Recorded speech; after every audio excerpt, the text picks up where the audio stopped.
So we have J.Bull, international consultant of our project, with us, and we will be talking today about biodiversity offset schemes. So, Joseph, I really want you to tell us first about the definition of these offset schemes, about the difference between compensation and offsets, and how are you going to introduce, what is your opinion, what's your ideas on introducing offset schemes in Uzbekistan? Okay, so the whole concept of a biodiversity offset scheme is part of a mitigation hierarchy. So the idea is that you're trying to aim for no net loss of biodiversity as a result of development, and the way you do that is by having these 4 principles, which is the mitigation hierarchy, of avoiding impacts and then of mitigating impacts, remedying any remaining impacts, and then whatever you have left over after you've done all of those is your residual impacts. And the idea is then you compensate for those through some kind of biodiversity offset scheme. The difference between compensation and offset is that a compensation is, you're not measuring your losses and gains of biodiversity. You're kind of saying, we're having some kind of impact, we don't necessarily measure that kind of concretely, and we're just going to provide some kind of positive, compensation. We're not sure whether we're going to have no net loss of biodiversity. But with a biodiversity offset scheme, you're measuring exactly what you think your impacts are, and then you measure what you think your gains are, and the idea is they then completely, fully compensate for each other. So an offset is similar to compensation, but it's measured and it's concrete and it's aiming for no net loss of biodiversity. So the idea with the project in Uzbekistan is to bring biodiversity into the EIA process, the environmental impact assessment process, and also to trial that through this UNDP project with the oil and gas sector in the Ustiyot Plateau in Karakoram, Pakistan. So what they've been doing is trying to work out how to monitor and measure biodiversity as part of EIA, and then how to design some kind of methodology for a biodiversity offset for any remaining impacts as a result of that. So what I'm doing here with this project as the international guy is I'm using experience from other parts of the world where biodiversity offset schemes have been in place for some time, and trying to provide what I think is, and my colleagues think is the best of these practices abroad, and trying to see how they can be adapted for use within Uzbekistan in collaboration with national experts in biodiversity and in environmental legislation and in environmental impact assessment, this kind of thing. And as far as I know, you've been to Uzbekistan before, right? Yeah, so I've been here a few times before. I love Uzbekistan, which is why I keep coming back. But I've been doing research here academic research for about 4 years now. So I've been here a few times. And what was the topic of your research?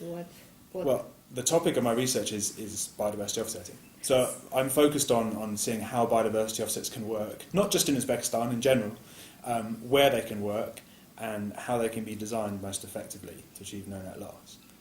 As a result of that, I've been looking at the potential use of biodiversity offsets in the Ustiyot Plateau over the last 3 or 4 years, and I spent a lot of time out in the field, out in the Ustiyot Plateau, looking at the impacts that oil and gas has out there, and how these could be compensated for. Mm-hmm. And can you mention the differences because as far as I know, we have offset schemes, biodiversity offset schemes in Australia and in the United States, in Canada, in European countries, and how the offset schemes which you're going to introduce in Uzbekistan will be different from those schemes in Canada or in Australia or in the United States. Well, they all take slightly different approaches. They use different approaches to calculating, how many biodiversity offsets are required for a given development. They also have very different mechanisms for implementing offsets because of the different, legal, institutional, land ownership issues in these different countries. The way that the Uzbek approach that we think in the UNDP project is going to work is that it's going to be based on an adapted form of this Australian technique, which has been in place for just over 10 years now, and is probably one of the better examples of a biodiversity offset scheme in the world. So the reason that's different to the other policies is, for a start, it has a very clearly defined method called habitat hectares, or metric for measuring losses of biodiversity and gains of biodiversity. that's different to some of the other methodologies used elsewhere, which are less defined and more open to interpretation. So we feel that this method from Australia, this metric, is a better approach for Uzbekistan, to have a very concrete method for measuring losses and gains. Now that's going to be different to the version here is going to be different to the Australian one, because obviously the habitats in Australia are different to the habitats here. So in collaboration with some of the kind of national ecology, zoology, botany experts, we've been working out how to modify different categories of this methodology so that it's suited to Uzbekistan. So that, for instance, the kind of rainforests you get in parts of Australia, or the grasslands, they're different types. They're different in terms of their basic ecology than Uzbek habitats. So we're just adapting it in that sense. And why these biodiversity offsets are so popular in the world? They're popular. I think one of the reasons they're popular is that business and policymakers like them, because the kind of emphasis is on, it's not setting biodiversity conservation against economic development. You know, it's saying, okay, we need economic development for the good of people and for the good of society and so forth.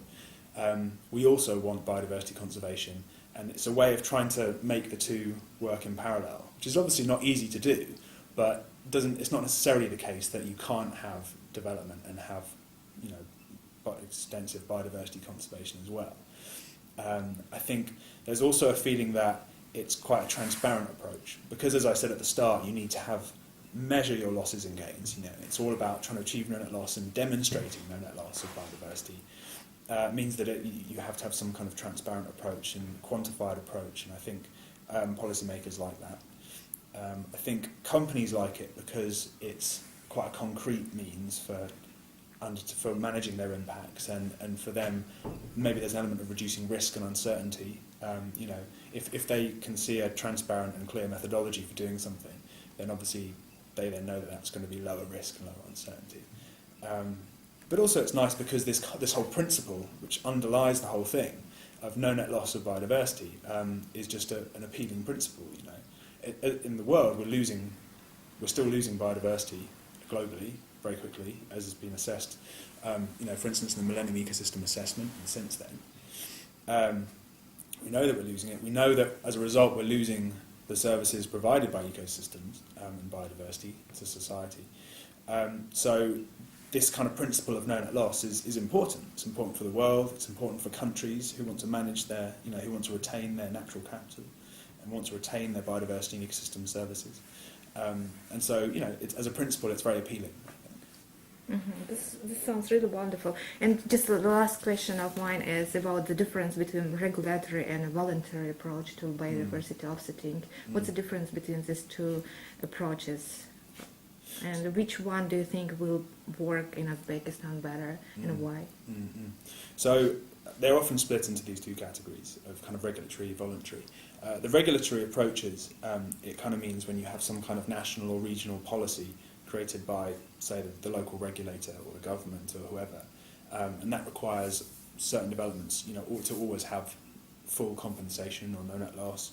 So they always have to implement this mitigation hierarchy, and they also eventually have to, implement some kind of biodiversity offset. So it's kind of required by the regional or national authority. The voluntary approach is much more about companies that have some kind of, internal policy, that's, for instance, that says we want to no net loss of biodiversity ourselves as part of our operations. They're doing that without being commanded to. They're doing it because they think it's important, or they think there's some kind of business benefit for doing that more often. Mm-hmm. So, for instance, one of the big leaders in this is Rio Tinto, the mining company, who have an internal policy to have a net positive impact. Whether they've actually achieved that yet or not is not clear, because obviously it's a difficult thing to achieve for a mining company to have a positive impact on biodiversity. Right. Yeah. But they're doing it on a voluntary basis, so you have to applaud that.